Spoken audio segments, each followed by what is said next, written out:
lahat ngayong araw para makapagtrabaho. Pero hindi po kami pinayagang umere ng new management. Non-live. Hindi po kami pinayagang mag-live ng new management. 1979 nang simula namin ang Itbulaga. 44 years na po ngayong taon na ito, 44 na taon. Kaya naman lubos ang aming pasasalamat sa mga naging tahanan namin. Ang hangad lang po namin ay makapagtrabaho ng mapayapa, walang maagrabyado, at may respeto sa bawat isa.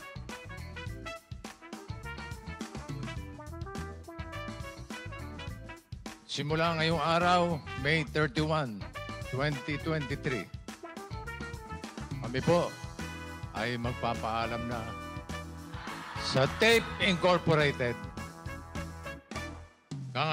Karangalan po namin na kami nakapaghatid ng tuwa't saya mula Batanes hanggang Hulo at naging bahagi ng buhay ninyo. Maraming salamat sa inyong lahat. Hanggang sa muli, saan man kami dalhin ng tadhana, tuloy ang 1,000 tuwa. Grabe yun. Si Bossing Vic, diba? Very emotional at mabipil mo talaga dun sa Yung malungkot si Friend Romel kasi siyempre. Hindi kasi, nung bata pa ako, 1970 na yan, 10 years old ako. Ngayon, bata pa rin tinanong, no? Restless. Nakapula kami pares, nila, di ba? Vertical, siyempre. Pero, di ba, kinalakihan natin, kahit halos tayong lahat dito, si Direct din, di ba? Tapos, biglang mawawala ng Itbulaga. Kung ibig niyan sabi, nagpaalam sila sa Tape Incorporated, ibig sabihin, wala naman ng Itbulaga. Since ang Tape, ang producer ng Itbulaga, di ba? Yung episode na pinalalabas ngayon sa Itbulaga, kanina ay replay po. Oo, dahil nga, wala sa TV. Correct, wala sa TV. So yung napanood po ninyo ay dun sa kanilang YouTube at saka kanilang Facebook, di ba?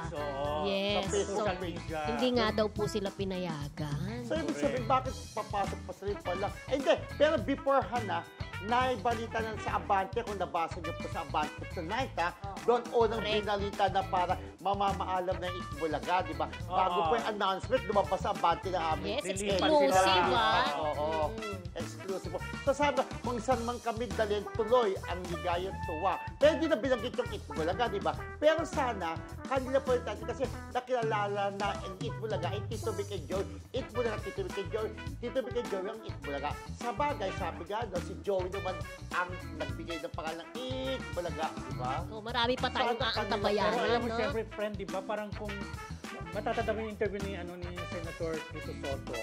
Di ba sabi niya, parang claim nila ng Itbulaga ay pagmamayari ng team nila.